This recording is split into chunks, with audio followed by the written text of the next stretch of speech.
3. Welcome to Politics Now, where we sit down with lawmakers and people who want to become lawmakers from state, federal, and local office. Today we're talking about a local office, Clark County Commission, District C, with Hunter Cain, who's running for that seat, who's now occupied by Larry Brown. He's term limited, so you're running for the seat. Thanks for being with us. Absolutely. Thank you very much for having me here. So, first of all, what's the number one issue? If you had to say the number one reason I'm running for county commission is because of this, what would it be? I think the number one issue would be underserved communities. Mm-hmm. I know it's a bigger answer, but there are quite a few different communities that are out there that are just kind of being overshadowed and feel like they're being left behind in the progress of Clark County, that I want to be able to step in and see if I can. Give me some examples. Who are you talking about? Absolutely. So I'm a foster parent. Yeah. I've raised 14 higher level of care foster youth. I've adopted 2 of them. And there's a lot of different issues within the foster care program that foster parents wish we could have a little bit more of a say-so impact. You know, one of the things that we're pushing for is called the Foster Parents Bill of Rights, something that helps to protect us foster parents and gives us a little bit more benefits and leeway that way. Some other different type of issues are even things like the Public Defender's Office. I've spoken with a lot of different people in the Public Defender's Office who are saying that funding is still becoming an issue. The time that it takes in the courtrooms is a huge issue. I'm a veteran myself. I served a better part of a decade in the U.S. Army. And I can tell you that we have no veterans programs at all when it comes to the county level. There's one thing you get is a $40 tax exemption for your property or vehicle, but aside from that, you know, there is nothing. I think it would be great to walk into a county office saying, I am a single parent, you know, have kids, looking for housing, employment, and a list of Southern Nevada local businesses that have been vetted by the county comes up so I can go through those. Interesting. And in fact, you want to create a Department of Veterans Affairs within the county, right? Absolutely do. One of the things that I worked with Congresswoman Dina Titus from 2014 until this past summer. And one of the biggest things I did was I was her Director of Community Outreach. So my job was to go into communities and finding out what the need is. The biggest need that we have in the veteran world is, you know, a banner to rally behind. So we have, again, a great program called Vets for Pets, where they will literally find a rescue animal for you. They will help train it, give it all the vaccinations it needs, help make sure it matches perfectly with you. I'm a cat person, so they would find me a cat that could be that comfort animal. Are you okay? But a lot of veterans don't know about the programs because, you know, their budget doesn't allow them to advertise or market and things like that. At the same time, we have other different great organizations. You know, if you're homeless, there's Veterans Village, you know, ran by Arnold Stock, or, you know, U.S. Vets, you know, ran by Shalimar out there. There's other great programs that are just out there and available to vets, but we have no idea. Yeah. Let me ask you this, and let's go back to the issue of children and family services, because as you probably know, the iTeam's Vanessa Murphy here at Channel 8 has done a number of stories about problems related to children in the foster care system. Tick Segerbloom is a current county commissioner, wanted to form a blue ribbon committee to look into the problems, because we're talking about children dying within the care of the county. And he was told that those cases are confidential. The committee members couldn't have access to that. Only the county staff has access to that, and that includes commissioners. So essentially the department is just saying, trust us. That didn't sit well with him. What do you think about that? What has to be done? Does the law have to be changed? Does somebody have to be changed? If you're elected to the seat, constituents are going to ask you what's going on, and if you don't have the authority to look into this and to get to the bottom of problems, you really can't tell them anything. What should change? So that's the first thing. Yes, I love the reporting that's been done here at Channel 8 regarding the foster youth. I think Segerbloom has a valid point. I'm working right now with Shea Buckus, who's very big into the foster care world. Liz Becker, who's also running for elected office. There's just some great people out there right now. I think the first thing you have to do is you have to change the laws.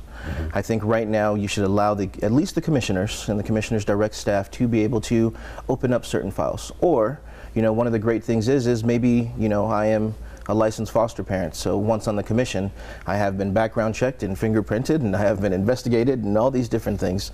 So maybe then you should be allowed to have the clearance to be able to open up other files to be able to see what's going on.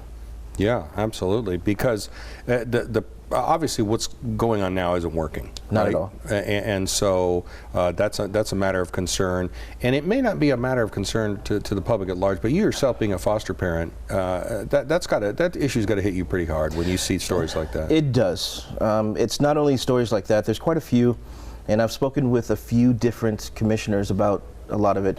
The deaths that are going on, the overprescribed prescriptions that are going on right now. You know, most foster youth coming in, one of my sons was prescribed, 400 milligrams of one medicine that they say anything over 50 is physically dangerous. Wow. But it's just kind of like that's what's going on because it's easier to medicate a lot of the foster youth. On top of that, you also have, we're still on the foster care side hearing rumors that pretty soon Child Haven will be closing. So if that is true, because of a federal law, so it's not at the fault of the county, but a federal law doesn't like the institutions of places like Child Haven, so they want to close it. But on the foster parent side, we're concerned because now we're getting the warning signs, and we're being told by our case managers, hey, you have 4 beds, you're only using 1 of the beds in your home. We're going to automatically put 3 more foster youth in your home. And we're like, well, that's not going to work for me, single parent, a full-time job, all these different type of things. So you're starting to find out a lot of foster parents are either have already closed or planning on closing their license, mainly because, we're worried about what's going on. And I don't think that communication is going on well. And do you have any control over that? If they want to put another person with you, can you say no or not? So I've actually asked this to my case manager. And they said right now, the way that the rules are established, yes, you have a say. Okay. So in my home, I'm only taking in male youths between the ages of 9 and 18. So they can't do anything, that's what my license is for, they can't do anything outside of that. I see. But now if they wanted to put in 2 or 3 extra male youths between the ages of 9 and 18, right now they can't, but they think that's going to be changing coming up here pretty soon. Wow. But again, we don't know. So the biggest thing I keep saying, while they're sending out letters to foster parents and to parents in general when it comes to CCSD, it would be great if in there it's not just if you're thinking about foster care, call this number, but it's also here's some new things that are going on. Here's some rumors that we've been hearing. Let me squash them. Let me communicate a little bit better with you foster parents. Yeah, definitely. Well, that's definitely going to be a big issue, and it sounds like you've got some experience in that. Absolutely. You say on your website that you want some major improvements to the county's Business Advisory Council. What are you talking about there? Yes, well, a few different things. Thank you for bringing this up. Yeah. So the first thing is I would like to find out why, because when I've spoken to personnel inside the county office, and I'm asking why are a lot of projects taking 13 to 18 months to be approved. So it's frustrating when a new developer says, hey, I will build this new homeless shelter or this new housing project or whatever it is, but A, the cost of land is way too much, and then B, it's going to take me 18 months to complete it anyway. So it's frustrating to know that the process takes forever. On top of that, I'm also kind of curious to know why we're not doing a little bit more self-promoting. So, I get frustrated when I go to other cities and I don't see commercials about Las Vegas, bring your business here. We will hear about go to Jamaica or, go to this place or go to wherever. Yeah. I think the Business Advisory Council should be the ones who are charged with advertising and marketing Vegas as the place to do business. Yeah, because we advertise as the place to come as a tourist. As a tourist, but not in the business aspect of it. And then I think third, when it comes specifically to the Business Advisory Council, I apologize, I have a little bit of... Oh, it happens to me all the time, Well, we can come back to that. Okay. You also talk about water innovation. Now, water is one of the big issues here. As you know, we get the smallest allocation of any state from the Colorado River. We've kind of gotten a little bit more because of our return flow credits and all that. But there's a very controversial proposal, and if you're elected, you may be selected to sit on the Southern Nevada Water Authority and may be asked to vote on this proposal, and that's the pipeline to eastern Nevada. Do you support that pipeline or not? I would absolutely have to look a little bit more into that when it comes to the pipeline. We've talked about it actually with 2 different personnel who are working for water reclamation, but I don't have a strong enough a view one way or the other with that. Yeah, because there's a lot of pressure on commissioners, right? Because you know, developers are coming to you, they're saying we want to build. You want them to build, you want a good economy, and you want people to move here, but on the other hand, there's scarce resources, and you're in charge of managing those too, so you have to mitigate those 2 kind of things. If you're faced with a decision like that, what process would you go through to make that kind of a decision? How would you approach it? I believe in everything when it comes to major decisions and consulting those people who are much smarter than me, is the way I've always looked at it. You know, I'm looking for those environmental experts, I'm looking for those water conservation experts, I'm looking for those business experts. You know, we are a growing city, so we can't ignore the fact that we are going to need to expand services, resources and things like that as we're growing. So I would put together a council. We are now in the works of putting together a Veterans Advisory Council, another one for a Homeless Advisory Council that's also near to dear in my heart. So we're putting together the different type of councils. And what I would also try to do is to see if there is a middle ground. So, you know, I've been accused of being a radical centrist sometimes. I believe that neither side, you know, it should be an absolute. So, you know, what about creating the pipeline and at the same time investing in gray water system? Yeah. So, you know, I've talked to some developers who said, yeah, we would build it and it would be a part of business. Same thing with solar. Yeah, we'd put it on every house if we want to. But especially when it comes to gray water, they said the problem is that there has to be a treatment facility for the water to be able to get to and from the homes. So the county won't invest in the treatment facilities, therefore they won't invest it in the homes. Yeah. So it's one of those, is there something better that can be happening? And I think yes. The issue of homelessness is a big issue in Las Vegas. Yes. And the city of Las Vegas has recently adopted a couple of very controversial ordinances about that. Some people say that they're doing that to sort of push the problem into other areas, including into the county's jurisdiction, yes, to kind of get the county more involved. Now, the county would obviously argue it has been involved, it is involved, and it's trying to continue. But what do you see as the solutions to that problem? Do we need, or there's a variety of them? I mean, what would you do to ameliorate homelessness in Las Vegas? So I don't think that there's a variety of solutions. I think there's one. And to quote again Arnold Stock from Veterans Village, the only way to solve homelessness is to build housing. Period. There is no other conversation that can be had until that first component is taken care of. Now, how we do that, you know, the Arnold Stock method is to buy old motels, hotels, refurbish them for veterans and their families. I think that's a great idea. We still have dozens of hotels, motels that sit unused or underutilized. Yeah. At the same time, I love the idea, you know, I've heard up in both Reno and Salt Lake that they're starting to build huts for the homeless. So these are, you know, small fabricated homes that can easily go up, doesn't cost very much money. There's a lot of different ways to build housing, but I think the first step is to realize, you know, we could provide all the services we want down there, but that's not the solution. And I also think the solution is not to lock them up or pay them a $1,000 fine. It's near and dear to my heart. When I was 16, I joined the military. I was homeless, living on the streets, and it was, you know, I vividly remember sleeping in park benches, in the schools, you know, under their bleachers, in abandoned buildings. So had I been living in Vegas now and been homeless, the problem is that I probably would have never been able to get in the military, because then I would have fines that are going to be unpaid because I'm homeless. I'm not going to think about this $1,000 fine that's the citation. I'm going to have the and then on top of that, if they're putting me in jail, multiple offenses now for being homeless, of course you're not going to go in there now with a police record. So would my life have been better had someone just locked me up to get rid of the problem? No. Yeah. So you would definitely be against those ordinances? Not only am I against it, I went down there the very first time they were talking about it and spoke in opposition of it. I am absolutely against this solution. And to make matters worse, when I worked for Congresswoman Titus, I worked often with, you know, the Homeless Alliance and Nevada Partnership for Homeless Youth and all these different organizations with Mayor Goodman.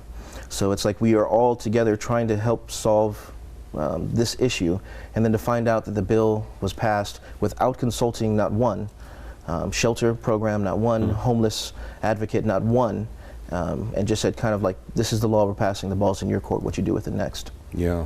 Where do you think we could get the money to you said some of the housing isn't that much, but, you know, requires zoning, requires, you know, certain things have to be done to do it. Where do we get the money for that?